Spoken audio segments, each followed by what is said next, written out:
Hello bachcho, let's read the question. This question says that during which phase of cell cycle amount of DNA in a cell remains at 4C level if the initial amount is denoted as 2C.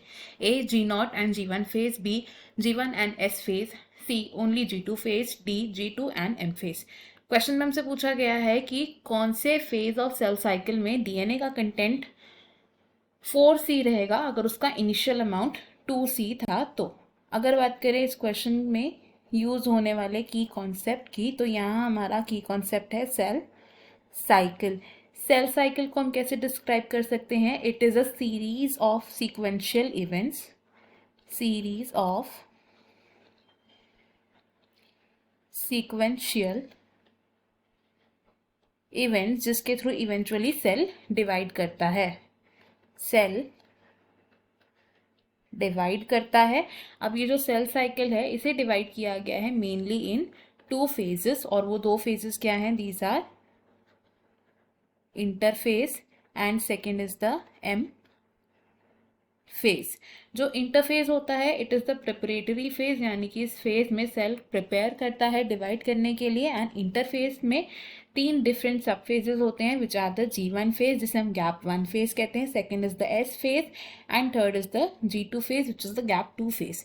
M phase में cell की division होती है by karyokinesis followed by cytokinesis. अब अगर बात करें G1 phase की, तो G1 फेज में क्या होता है? इसमें सेल ग्रो करता है एंड मेटाबॉलिकली एक्टिव रहता है।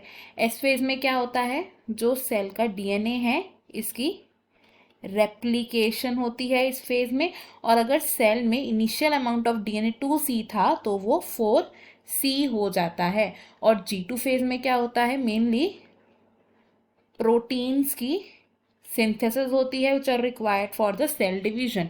नाउ सेल साइकिल को अगर हम स्कीमेटिकली देखें तो सेल साइकिल में से 95% ऑफ ड्यूरेशन इंटरफेज रहता है and other is the M phase जिसमें सेल डिवाइड कर रहा है।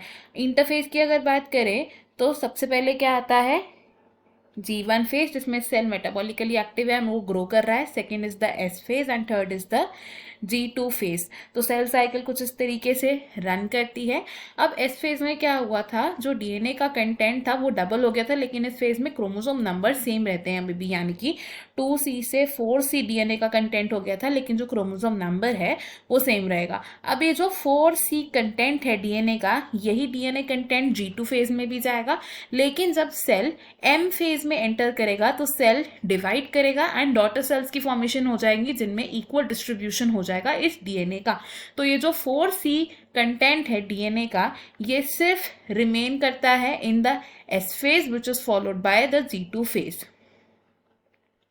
तो ऑप्शंस अगर हम देखें तो इस क्वेश्चन में हमारा most appropriate and correct answer option C है which is G2 phase. Option A हमारा यहाँ पर रॉन्ग होगा because G0 is the quiescent stage and G1 phase में भी 2C कंटेंट ही रहता है डीएनए का। ऑप्शन बी भी हमारे यहाँ पर रॉन्ग कंसिडर किया जाएगा बिकॉज इवन तो S फेज में कंटेंट ऑफ डीएनए 4C हो जाता है लेकिन G1 फेज में नहीं रहता है। एंड ऑप्शन डी भी रॉन्ग यहाँ पर होगा बिकॉज M फेज में सेल डिवाइड करेगा एंड सेल के डिवीजन की वजह से जो डॉटर सेल्स फॉर्म होंगे उनमें इक्वल डिस्ट्रीब्यूशन होगा डीएनए का, यानी कि ईच डॉटर सेल में there will be 2C amount of DNA. तो ऑप्शन सी यहाँ पर हमारा most appropriate and correct answer है। I hope you have understood it well. Best of luck. Thank you.